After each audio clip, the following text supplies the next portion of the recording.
नमस्कार, मैं हूं शीतला तिवारी। दोस्तों आइए चलते हैं जौनपुर अनुराग यादव मसले में एक बार फिर बात कर लेते हैं। तो मैं आपको बता दूं, जौनपुर अनुराग यादव मसले में एक बार फिर अनुराग के पिता रामजीत यादव जो है वह पहुंच जाते हैं जिलाधिकारी जौनपुर के पास। और वहां पहुंचते हैं, उसके बाद जो है वह उनसे कहते हैं कि सर हमारा लड़का जो है मारा गया। उसके बाद बुलडोजर चलाने की प्रक्रिया जो है वह तहसीलदार कोर्ट से जो है हुई थी, तहसीलदार कोर्ट के बाद आपके पास आई और आपने जो है उसको खारिज भी कर दिया था। उसके बाद आपने जो है कहा था कि किसी भी वक्त बुलडोजर चल सकता है। अब इसमें क्या हुआ, पहला चीज।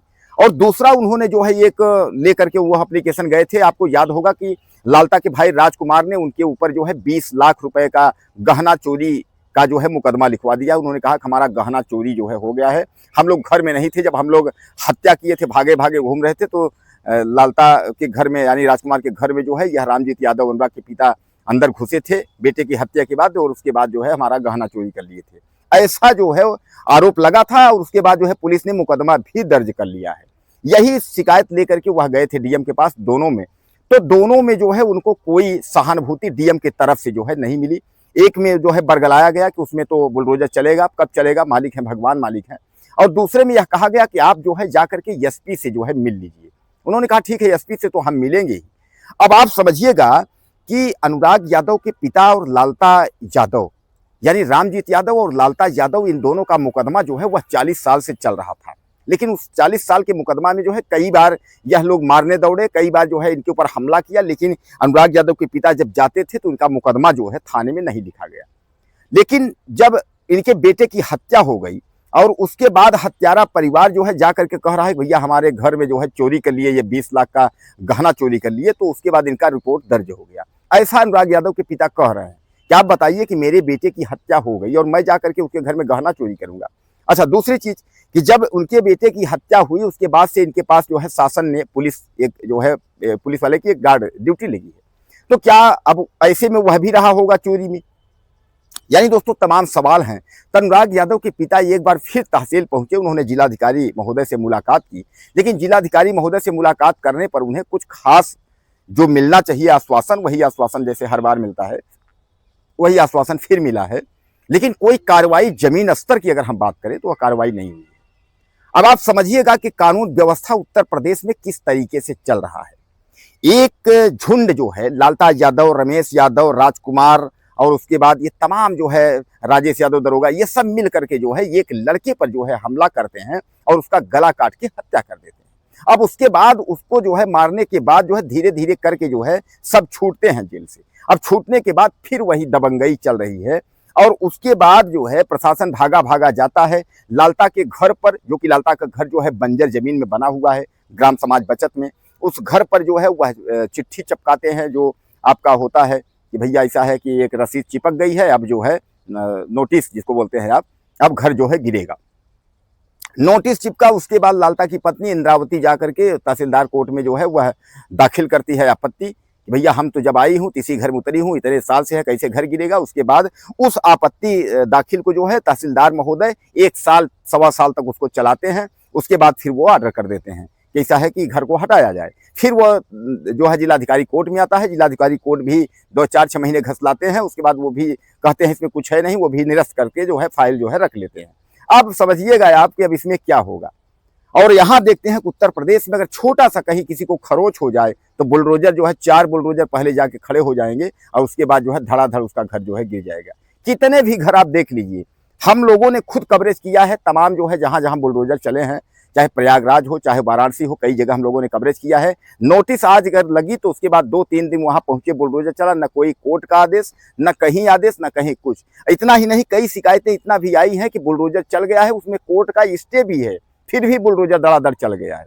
लेकिन यहाँ बुलडोजर नहीं चल रहा है। यहाँ जो है अगर हम सत्यवीर वकील की बात माने तो उनके कहने का मतलब यह है जो शासन जो है, जो सत्ता पक्ष है, वह हत्यारा परिवार के साथ खड़ा है। अब आप समझ लीजिए कि शासन जो है, सत्ता पक्ष जो है हत्यारा परिवार के साथ खड़ा है। उनका सीधा इशारा ये है कि कोई खेल मंत्री या कोई है वो लालता से संबद्ध है। तो भैया अगर जब शासन और सत्ता पक्ष ही खड़ा है तो न्याय कहां से मिलेगा? ये मैं नहीं कह रहा हूं, यह जो है अनुराग के परिवार वाले और उसके बाद जो वकील व सत्यवीर जो उनका मुकदमा लड़ रहे हैं वह कह रहे हैं कि शासन का सत्ता पक्ष जो है वह हत्यारा परिवार जो है उसके साथ खड़ा हुआ है। अब योगी सरकार पर जो है, उनके कानून व्यवस्था पर जो है ये सवाल खड़ा हो रहा है कि आखिर उनकी सरकार क्या जो है हत्यारों के साथ खड़ी है। अगर उनकी सरकार अगर हत्यारों के साथ खड़ी है तो उत्तर प्रदेश का कानून व्यवस्था का क्या होगा।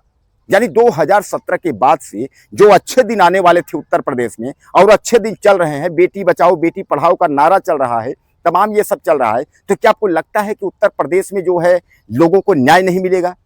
लोगों को न्याय तो मिलना चाहिए, लेकिन अगर सरकारें और अगर सत्ता पक्ष अगर जो है हत्यारा पक्ष के में खड़ा हो जाएगा तो गरीब तो मारा जाएगा। अब यहाँ सीधे सीधे आप समझिएगा कि लालताज यादव का परिवार जो है झुंड में जाता है, उसके बाद जो है 40 साल मुकदमे में जब वह विजय नहीं पाता है अनुराग यादव से, तो अनुराग यादव का जो तरह अकेला लड़का 17 साल का होता है उसकी जो है हत्या कर देता है। वो भी अकेले नहीं, झुंड में कई लड़कों को लेकर, भतीजों को लेकर जा करके 4-5 लोग जो उसका गला काट देता है। और उसके बाद जो है अब इतने दिन के बाद जो है अब उसने पहले तो 60 लाख का ऑफर दिया कि 60 लाख लेकर के जो है मुकदमा जो है वापस कर लो, मतलब जो चल रहा है हमारा सुलह कर लो। इसलिए कहा कि एक लड़का उसका जो रमेश है वह जेल में बंद है, उसको सजा होने वाली है। तो उसने जो है रमेश को मुख्य आरोपी दिखाया गया है कि तलवार जो गले पर लगा है वह रमेश का ही है। तो जब वो सोचा कि अगर ये समझौता नहीं करेगा तो उसके बाद लालता जो अपने भाई राजकुमार को जो है संबंध आगे करके उसके बाद जो है कहा कि ऐसा करो चोरी का मुकदमा लिखवा दो। अब राजकुमार जो है अपने चोरी का मुकदमा जो है लिखवा दिया और राजकुमार का चोरी का मुकदमा जो है लिख भी लिया। अब यहाँ देखिए, बेटे की हत्या हुई, बाप जो है उसमें तड़प रहा है, उसको पुलिस कांस्टेबल सुरक्षा के लिए मिला हुआ है, उसके बाद जो है वह उनके घर में जाकर के 20 लाख का गहना भी चोरी कर रहा है, ऐसा जो है आरोप करके उसके बाद जो है रिपोर्ट दर्ज हो गया है। अब अनुराग के पिता जो है वह झोला लेकर के उसके बाद बेचारा जो है एक असहाय बाप जो है वो घूम रहा है। तो दोस्तों यह इस कदर है, ये शासन और सत्ता का जो है यह व्यवस्थाएं हैं। तो कहने का तात्पर्य यह है कि अनुराग यादव का मसले में जो है बुलडोजर की जो प्रक्रिया है वह कहीं तक दूर दूर तक बुलडोजर नहीं दिखाई दे रहा है, लेकिन लालताज यादव जो है एक बार फिर रामजीत यादव को फंसा दिया है। अब अनुराग के पिता जो है जेल जा सकते हैं, क्योंकि अनुराग के पिता समेत जो 9 लोग हैं, इन 9 लोगों पर जो है वो आरोप है। अनुराग यादव के पिता और उनके साथ जो उनके जो गवाह हैं, जो भी उनके गवाह हैं, इन गवाहों पर जो है यह मुकदमा लिखा गया है तमाम, क्योंकि आप जानते हैं कि अनुराग यादव के पिता रामजीत के पक्ष में जो है अगर ज्यादा सबसे पैरवी करने वाला है वह वीरेंद्र यादव ग्राम प्रधान है। तो वीरेंद्र यादव समेत जो है 9 लोग इसमें जो है आरोपी हैं। इन सब के ऊपर जो है मुकदमा है कि यह लोग जो है घर में घुस करके चोरी की है। अब सीधे सीधे समझिएगा कि अगर यह साबित होता है या पुलिस अगर चाहती है तो इनको उठा करके जेल में बंद कर देगी। अब उसके बाद फिर यह अपनी जमानत कराएं, उसके बाद यह छूटे, तमाम इस तरीके का जो है यह चल रहा है। तो दोस्तों ये रहा जो है अभी ताज़ा जो खबर है जौनपुर का अनुराग यादव मामले का, यह ताज़ा खबर है। अब इसमें आपका क्या विचार है, ज़्यादा से ज़्यादा मुझे लिखिएगा और चैनल को सब्सक्राइब कर लीजिए। अगली वीडियो में फिर मिलते हैं।